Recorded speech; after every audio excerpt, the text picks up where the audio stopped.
Hello. Today I'm going to talk about how morality arises out of the illusion of individuality. How in order for morality to exist or to appear to exist, there must be individuals who care about outcomes. That it does not exist in the world out there, so to speak, but only in the world in here. To do this, I'll have recourse to these two kinds of statements that we make. One is called a normative statement, and the other is called a descriptive statement. So a descriptive statement is of the where I talk about what is. So there are pans there, they are round and hard and made out of iron, trees are green, so on and so forth. They have a kind of absolute non-relative kind of validity to them. A normative statement is any kind of sentence that has the word should in it. So you should be better, you shouldn't murder, you should put oil in the car, and so on and so forth. And they are subjective, right? They're really individual persons expressing the outcome they desire to happen. So when I say you should not murder, I'm really saying that I don't want to be murdered, and I want to live in a society in which people don't murder each other.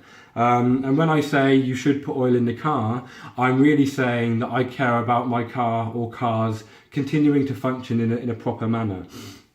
And when I say I should be better or you should be better, I'm really saying you're a bit shit and I don't really like you and you should be better. It's simple. The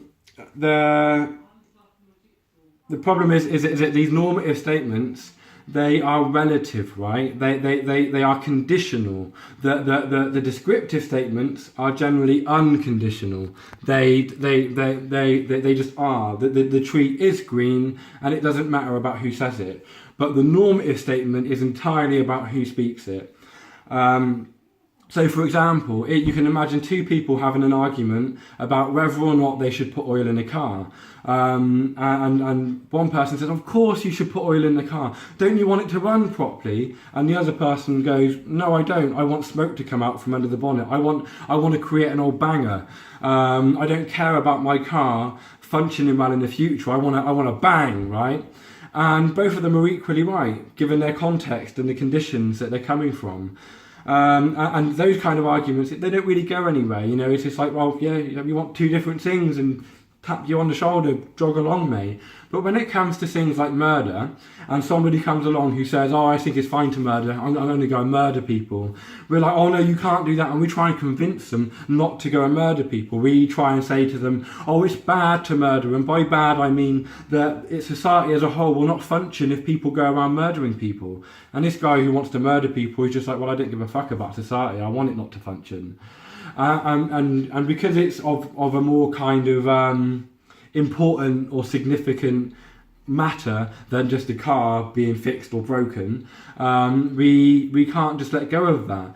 And the appeal we're making there concerning society and as a people is we're appealing to, or we assume there is a commonality of humanity between us and them who wants to murder, but in some cases there aren't. There are people out there who like to murder and maim and hurt. They're called psychopaths, and we put them in prison and insane asylums.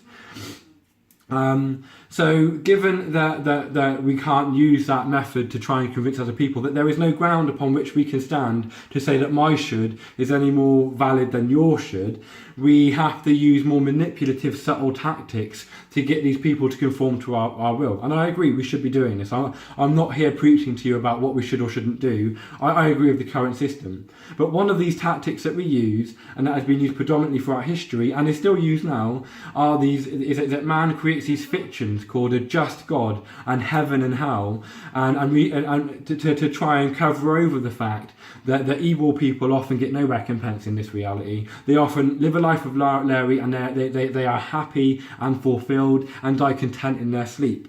So we construct this as another kind of axe to put over somebody's neck. Another method, and that's one that society, our secular society uses predominantly, is one of deterrence. We say to somebody, if you murder or steal or do go against the social norms that we kind of all agree on, then you'll be locked up in prison, and we hope that they care enough about their freedom to not go out and do that. To bring it back to the idea of the individual, this whole structure only comes out of the idea of an individual me with his preferences and his subjective kind of shape.